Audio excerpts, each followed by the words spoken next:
Hi everyone, welcome to my day trading recap. As you can see from my face, as you can see from the thumbnail, I am down. I am down big today. Today was a choppy day in the markets. Honestly, traps everywhere. Whenever you see a stock pops out, you better expect it to fade hard. And I was slow to catch up on it because I had too much convictions on some stocks, mainly one stock. If you trade it today, you may already guess it. It is ticker symbol ENLV, right? This bag of nonsense, right? Come on. Come on, Trading View. You can do it. You can do it. You can do it. You can do it. Come on, man. That's when you know everything is not going for you. That's not your day. That's not your day. When you can't even load up the goddamn ticker. Like, what is going on? Did they get delisted or something? Okay, there you go. Okay, ENLV, man. I'm seeing this stock. Let's pull up the news real quick because it's really important to gauge into the news on that specific example. Okay, so news are that they got bought within a private placement or something, $400 million, apparently. Guess it's fake, I guess, because fading like that means that this entire news are just means nothing. Wait. Let's pull it up again. So Nestiona is goddamn like an hour drive away from me, man. That's when you know it's a scam. When it's an hour drive away from me, it's a scam. Announces $400 million private placement. Like, I don't know, man. Where is the scam in that? Like, how can you scam saying that clear? Like, I don't know, man. I don't care, man. So initially, I'm seeing the stock. I'm seeing the news. It popped to like. Let me. It popped to like 837, so it's up like 90% on the day or something. 70, 90% on the day in just a split second. So I'm like, okay, let me catch a micro pullback real quick. So and in my head, I'm like, bro, I should be pretty aggressive because we also the moves that happened lately in pre-market. We got, I can't even remember the names, but yesterday we had that crazy stock that did something similar to that. I think it was, bro, I can't even. Oh, it was ELAB, right? And of course, it's not working again. ELAB, no, EDBL. EDBL was the name. EDBL, and we also got a lot of stocks that did some sort of move like that, but I can't even remember, honestly. Which that means if I cannot remember stocks that ran like a week or two ago, that means that I'm not studying enough. So that's on me, man.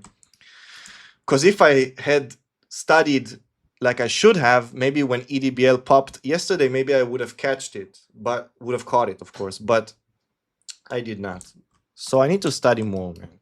So I'm not catching anything of that. And then I'm having like the feeling of FOMO. It's not that this feeling of FOMO is affecting me on each and every trade, but whenever I see a big stock that can provide some sort of move like that, I'm looking forward to be aggressive. But man, I got cooked. ENLV. Wait, I can show you my execution, boys. Hold on, wait a minute.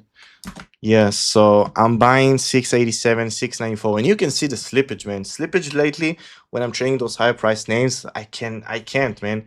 And it's only for like 1200 shares or something. Like it's nothing crazy. So my dumbass was okay. I'm buying this micro pullback, and then I was averaging down because it moved down so quick.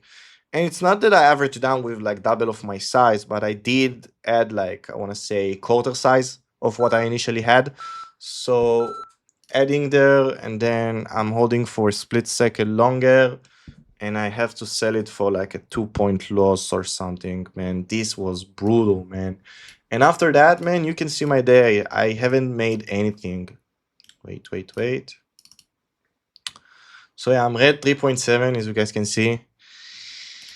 Oh man, this boom, this loss was just insane. And then I kept on trading, which was also a mistake. But honestly, I did keep on trading, but I haven't like did any crazy major mistake which was correlated with me being red. Of course, I wanted to make my money back, and it did affect me for a bit, but nothing that crazy. So as you guys can see, since that lost, I lost like another $1,000, and it was just because the market was super choppy, man. I was honestly everything, man. Started the day, of course. Let's start from the beginning. Traded KIDZ pre-market, which was pretty nice. Made like $100 or something. Also, yeah, I was also trading 4 a.m., but nothing crazy went there. Losing like $300 or something. That's okay. So I traded kids. I'm trading CHAI, which was, I think it was after ENLV, right? So I'm trading KIDZ. Yeah, I was trading KIDZ, and then I haven't done anything. I was sitting red like $200, nothing crazy, and then it popped up. I traded it, of course, like we said, and then CHAI came around, trying to scalp it. Man, this had no follow through. It was so heavy. Each time I had some sort of profits on it, I lost it all. Ended up red on that ticker like, I want to say $300. Let me pull it up real quick. Yeah, so yeah, red like 500. Sorry, I was red 500 on that one, and I was up 200, red 300, up like break even, then 500 red. Like couldn't, because each trade I tried to take was like with the intention of me thinking that it could break higher day and do something crazy, but of course it never happened. It was also a mistake on my part. I should have just taken the profits, and I had the profits. Sometimes I was just holding for too long, man, too long. Like I'm the CEO. So ONMD too, man. I'm like every other stock that pops on the scanner fades, right? Fades hard. And then I see ONMD. Oh man, this thing. Wait. I think I know the problem. Yeah, it should not do it anymore. Okay, ONMD. Okay, it's still doing it. ONMD. I'm trying to like my initial thinking on that one was okay, it has volume, it could do something in the runner of the day, and also in the back of my head, I'm like, okay, will this stock fade too? Like every other stock is fading. Maybe this one will not. So I'm trying to catch some dips in here, and I'm trying to hold for the bigger move. So right in here, I'm having some shares, and I'm just not selling, man. I'm not selling. I'm trying to look for the bigger picture push, and it was a mistake. And I round tripped my unrealized gains, and then I ended up being red like $200 on ONMD, right? How much? Even more, right? 290. And then EAGO, that was from 4 a.m., so I don't really care. Then CISS, yeah, man, CISS. Oh, it was also for 4 a.m., so never mind. We already looked at it, but yeah, man, ONFO ended up actually being green on that one. But man, it was oh my god. So I'm making some trades in here, making some progress, and then I'm trying to buy right in here over on that support level. I'm getting flushed all the way back down to 13 cents. And I lose everything. I lost everything that I made on that specific stock, which I was up like 300 or something.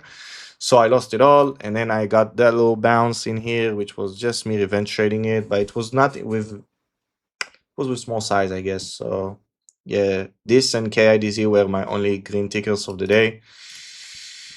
Man, ENLV, man, how could you possibly put that type of headline and then fade it that badly? Like that is insane, man. Israeli tickers, man, those guys are goddamn like an hour drive away from you. I'm telling you guys, it's crazy. Should have known, man. Should have known. Should have known my allies. Should have known their intentions. Should have known what they are capable for. Because man, that is insane. That fade, bro, I never seen anything. No, of course I did, but with that specific headline, man, I got so convicted, man, and I guess that was what they wanted me to think about that specific price action. And sometimes, man, trading is so counterintuitive, man. Look, something is looking so good, you should be looking at it and be like, okay, are you really that good? Like, come on, man. Come on, man. But yeah, I guess it's part of trading to lose like that. I mean, bro, oh, that's a big red day. That's honestly a big red day. Not my biggest red day. Of course, I had like larger red days than that. Let's see. But it's one of the biggest, right? Let me see. Yeah, it's right in here. So I had this specific red day, which was 4,600. Got this one, 36. I got this one with 3K, 25, nothing that crazy. 6,300, that's my biggest red day of my entire career, which was on June. But on June, we were not, I mean, June, if you were red in June and then you kept on trading, there were like higher odds that you can possibly make something back, if not round trip the entire day and get into the green, right? Do a little red to green. But July, bro, whenever you pull up a mistake, an occasional mistake, bro, you better know you're not getting anything back, because this market is brutal, man. This market is insane. But I'm still up 17, still up 17. Grateful for the money, grateful for the dineros. But man, I was up 22 before those stupid 2 red days. And man, I got 3 more days for the month. Let's see if I can finish it with 20K. I'm not sure about that one, but yeah.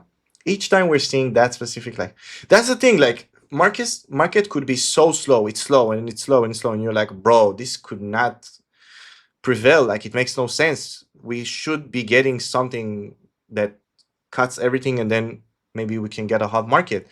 And that's what it seems to happen, because I can't remember the exact date, but we got CPHI, we got some nice and solid runners like OMH, DFNS to this day is making like a multi-day run, right? DFNS. But again, it seems like they do this run and then nothing happens in terms of follow through, right? DFNS, what is going on? So there's no follow through. Like, you can see a stock make like 100% gain in a day, and then no, not 100. 100 is a typical gain, but let's say like a 500, 700, or even 1,000% in intraday, and the next day no follow through, which is just upsetting, man. Because market cycles lately have been so unpredictable. Because one day you get a crazy day, then it's a slow day, and then it's a mega slow day, and then it's a random crazy day with a stock making like 1,000% run, and then no follow through. And they're doing it by intention. It makes sense for them to hide the predictability within the cycle. So maybe that's the reason they don't want us to predict the cycles. I guess we never know. No, none of us really know what's going on with those small cap stocks, because they are shady as hell, man. You can just see it. You can just see it, man. So many round trippers today in IVF. Don't know what's going on with my trading view, but yeah. No, IFF. What was the name that round trip to? IVF, maybe? No. Whatever, man. So taking the red day, being sad about it will not do anything. I need to study this. I need to see what's going on. I need to be more patient. And that's the thing, like, I felt like I was not trading as well on this day and also on this day. And then I got the 3K gain type of day, which was pretty solid. Then I got the 9K day, which was amazing, man. I traded this LABT move pretty well. Did the nice, like, traded it and then just walked away. Then lost 350 in that day. It was pretty choppy as hell. And I keep making the same mistakes. I gotta admit that. Like, round tripping the entire day, then getting frustrated, then trading everything, and then not even looking at the setups, and then I'm getting big red. Today was not that type of red day for me. It was just a crazy one flush type of stock that got me within everything. And then losing 1K after that is nothing. It's not nothing, but it's not what I meant to say. It's not because I was trying to make back my entire day. Of course, as I said earlier, I did want to, of course, make some money back, and it was on my mind. But it's not that I was pushing crazy size and being on full tilt. I was just trading and nothing worked for me, unfortunately. But yeah, enough with the yap. Taking the red day, trading is risky. My results today are typical. My results over on this month are not typical. My results over on my goddamn career are not typical. And yeah, I guess just gotta roll with the punches. Almost up $250,000 on my entire career, which is crazy. But yeah, stay safe, stay green.